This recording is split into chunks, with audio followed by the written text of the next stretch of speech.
So some of you may know I recently moved into this apartment that I'm in right now, and with moving, there's a lot of downtime. For example, no internet, no access to computers. What do you do in that time? And I quickly learned that the Nintendo Switch was a lifesaver. Let me show you guys some of the games that I have been playing and why this has become one of my favorite consoles of 2022.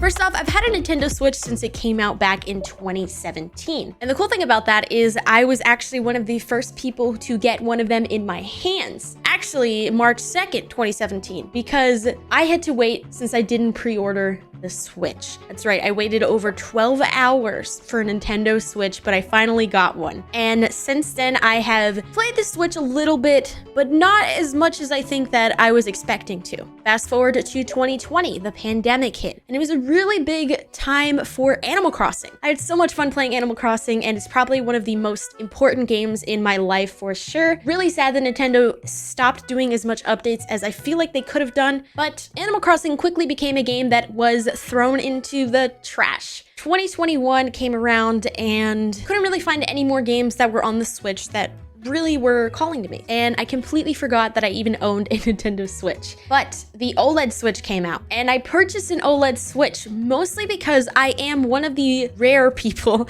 that play on my Switch handheld the most. And I know that a lot of you are going to say, hey, doesn't everybody play handheld on their Switch? Well, a lot of people actually dock their Switches. I'm one of those that actually plays completely handheld. And the reason for that is because I really enjoy just having the experience of playing in my bed before I go to sleep, or playing on the couch, or taking it with me when I go to a doctor's appointment. Different things like that. People will look at you like you're crazy, but they're probably jealous that you have something like this that you're able to pass the time with. Just mind-bogglingly, I didn't realize how important the Switch was for these kinds of events. There are so many more games now than there were when the Switch first came out that actually allow you to do that handheld experience. Most games usually need internet. Fortunately enough, some of the games I'm going to show you today do not need any internet, and you can play them wherever you want. The first game we're going to be looking at is Cat Cafe Manager. I have to let you guys know that I was addicted to this game for about 3 weeks of my life. This game is a simulation type game where you are in charge of a cafe that has literally cats. You can get cats, adopt cats. Once you have cats in your cafe, people will start showing up a lot more, giving you more opportunity to unlock more recipes, more ingredients, more furniture, and ultimately expanding your cafe to make this huge, beautiful cafe with a ton of different cats that you would like. I would say I haven't really had this much fun playing a Switch game in a while, just because I am obsessed with these types of games. Can we please bring out more simulation games like this? Cooking, serving, things like that are so much fun. That's like my childhood roots. I used to play a ton of games online that had those types of experiences. Cat Cafe Manager is a very small game, and I think there's only a specific thing that you can do. If you're not really into that, you probably won't even find it interesting. But don't worry, I have another game that I think you will really enjoy. Cult of the Lamb. Now I know what you're thinking, but let me tell you, this game is as charming as it is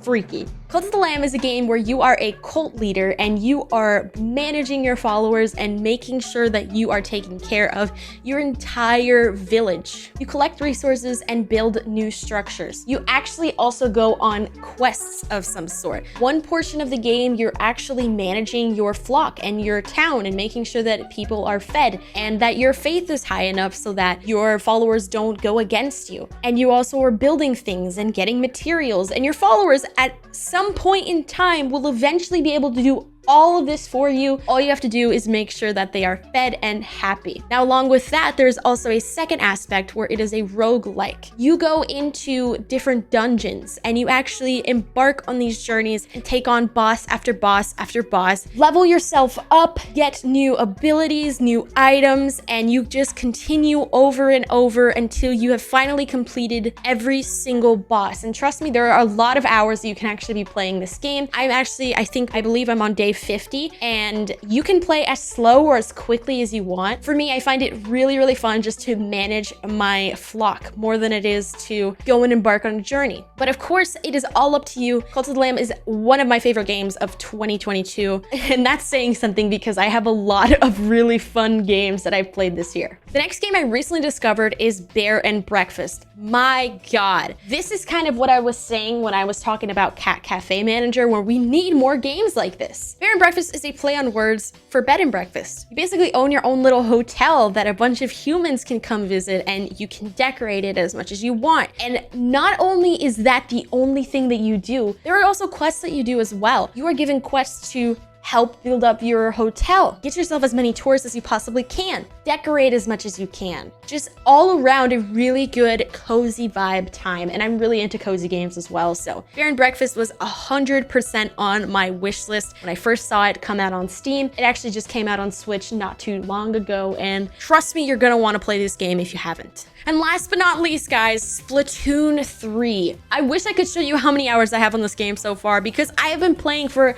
minimum 4 hours a day since it launched. I have been having so much fun. I've been an avid Splatoon fan since the first game came out. I didn't really play Splatoon 2 as much, but Splatoon 3 has brought me back in. I think that the biggest thing for me was not being able to play with my friends on the same team as consistently as I wanted to. And now that's no longer a problem. You can play with your friends and be on the same team and destroy the competition. Not only that, but they've really improved not only Salmon Run, but you have your own locker that you can decorate, which I am obsessed with doing. The shops are actually updated as well with new shopkeepers. The weapons are cool. There's new abilities, new sub weapons, new main weapons, just so much new stuff in Splatoon 3. I've been having a blast. Not only have I been playing Turf Takeover, but Salmon Run I've been playing a lot too. I've also been trying Anarchy battles. It's just this wide range of so much things you can do. Single player as well has been a lot of fun. I think that Splatoon 3 is my favorite game of 2022. And I know, I said that a lot, but if I had to rank these games, Splatoon 3 would be all the way on top. I hope you guys enjoyed this video. Let me know if you have any other games that I didn't mention that you think other people would like. Leave it in the comments down below. Appreciate you guys watching. Peace out. Have a great rest of your day. Bye-bye.